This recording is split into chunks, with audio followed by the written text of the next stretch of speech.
Attlee, the Prime Minister of Britain, remembered a cartoon he'd seen 25 years before in the London Daily Herald. It showed the Big Four of 1919, Wilson and Lloyd George, Clemenceau and Orlando, walking out of the peace conference of 1919, having written the Treaty of Versailles, and Clemenceau had stopped the others. Curious, the old lion was saying.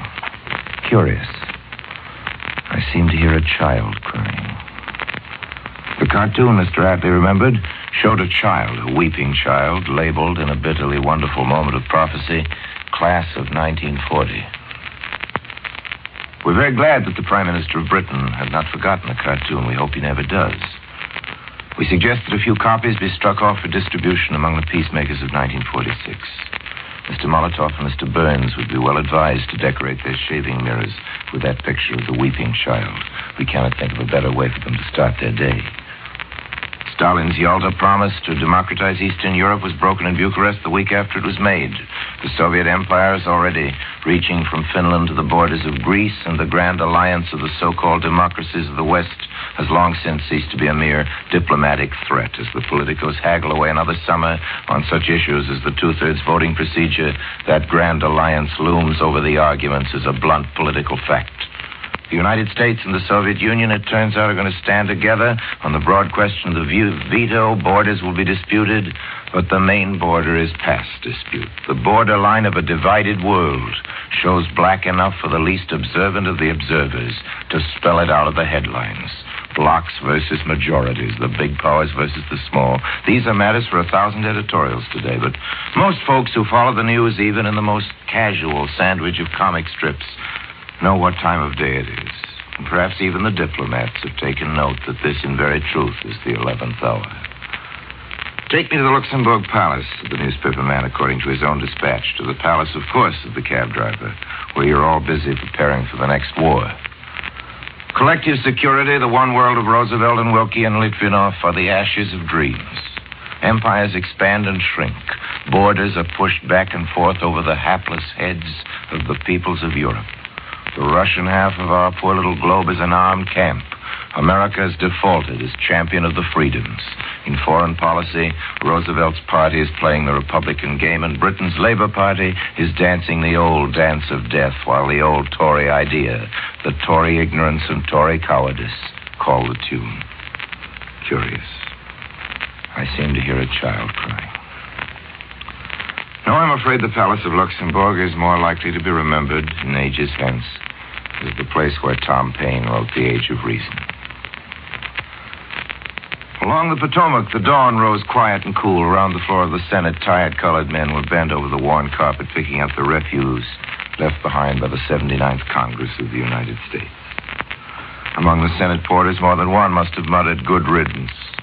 And as he swept thoughtfully beneath the seats of Senator Bilbo and Senator Eastland, the gentleman from Mississippi, he must have dreamt a happy little dream of someday putting that broom of his to more effective service in the hygiene of the United States Senate. This Sunday in Washington is as dead a Sunday as was ever known in Zion, Illinois. Even the White House is empty. Mr. Harry Truman is down in Missouri in the hopes of stifling a human roadblock named Roger Slaughter, a congressman in Kansas City. Some people think Mr. Truman ought to stay out of local politics. Others think he never should have left local politics. State Department's like a tomb. Mr. Jimmy Burns is in Paris. Mr. Dean Acheson sits in his Maryland farm today, licking a few wounds. The Undersecretary took a bad beating during the last few hours of the 79th Congress. Well, maybe he didn't take them personally. You and I and the family next door, we're all a little black and blue. For one thing, it was a little matter of a world court. Oregon Senator Morse moved that the Senate vote a treaty accepting jurisdiction of the new world court in all international cases. In other words, the treaty said, we will not only join the court, but will abide by its decisions. We will not hold out a veto power on whether or not we would play ball if we thought the decisions would go against us. This veto power is what Burns is opposing in Paris now, and Baruch is fighting in New York. Of all the opponents of the veto power, the most enthusiastic is that triumvirate of statesmen, Tom Connolly, Arthur Vandenberg, and John Foster Dulles. Mr. Dulles, in his wisdom, has decided that he doesn't like the possible compulsory decisions of the World Court.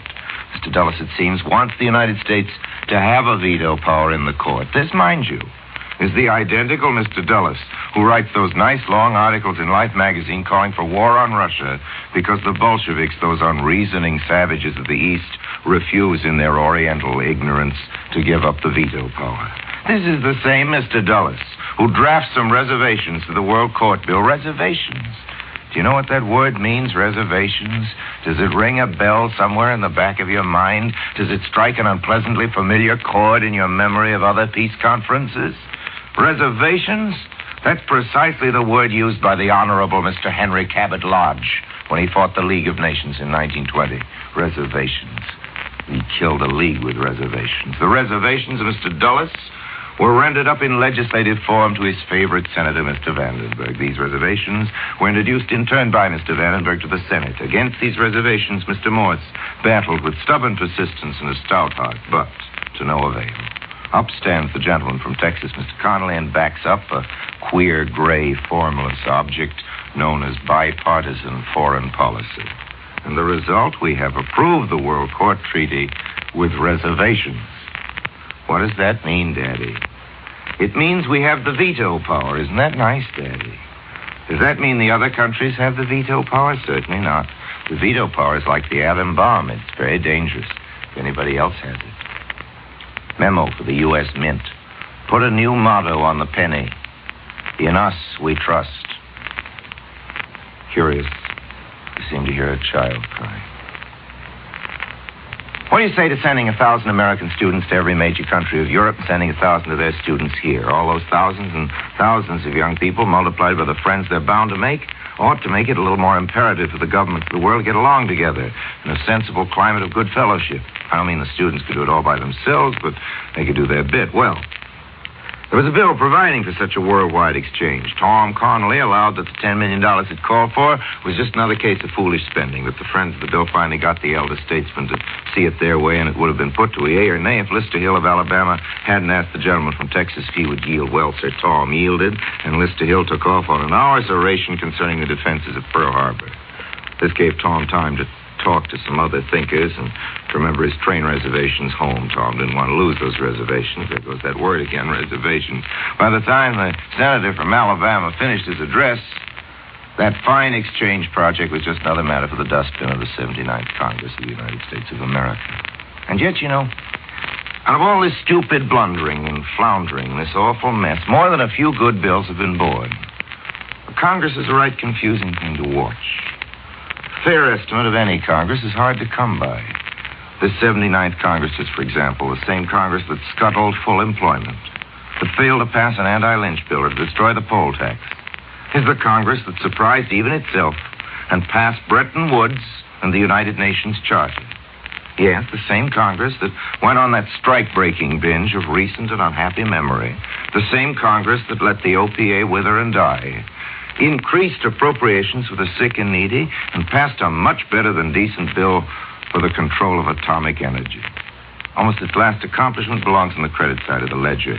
The La Follette-Monroney bill, for which we've beaten a couple of drums in this program, is now law. It reorganizes Congress itself and brings the machinery of lawmaking to a point of efficiency that's almost up to date. Because of this bill, the 80th Congress will find itself in many respects a new kind of organization. And the congressmen of the 80th Congress themselves are going to be a little better paid. That ought to mean that fewer of our representatives will suffer in the future from Andy May's kind of heart trouble. All in all, we've had a lot of disappointments this year from Washington, but the good word is that our brand of democracy is still in working order and open for business. Last week, I read you an affidavit from a Negro soldier named Isaac Woodward. You remember that he was taken off a bus in South Carolina by a policeman and beaten until he was blinded in both eyes. I have before me a letter from Mr. H. Odell Weeks, who, it seems, is the mayor of the city of Aiken in the state of South Carolina, where, according to the soldier's affidavit, he was blinded. The mayor encloses affidavits of his own, sworn to by the city recorder, by the city chief of police, and by a couple of patrol officers. Now, these gentlemen deny all knowledge of the incident. It is indeed unfortunate, writes Mr. Weeks, and these are his exact words, quote, that you did not fully verify this story before you broadcasted it, unquote. The mayor goes on to say that since my broadcast went out to the nation, and since according to the affidavits, the locale of the story was wholly untrue, he, the mayor, urges that I have the courage and forthrightness to retract the wrong I have done his city, giving to my own retraction the same emphasis I placed upon the original broadcast.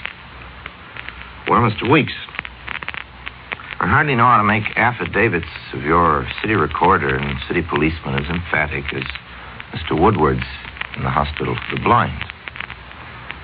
If it turns out to be true that the city of Aiken is blameless of this hideous scandal, it is my duty to make that innocence as public as possible, and I hope to be able to.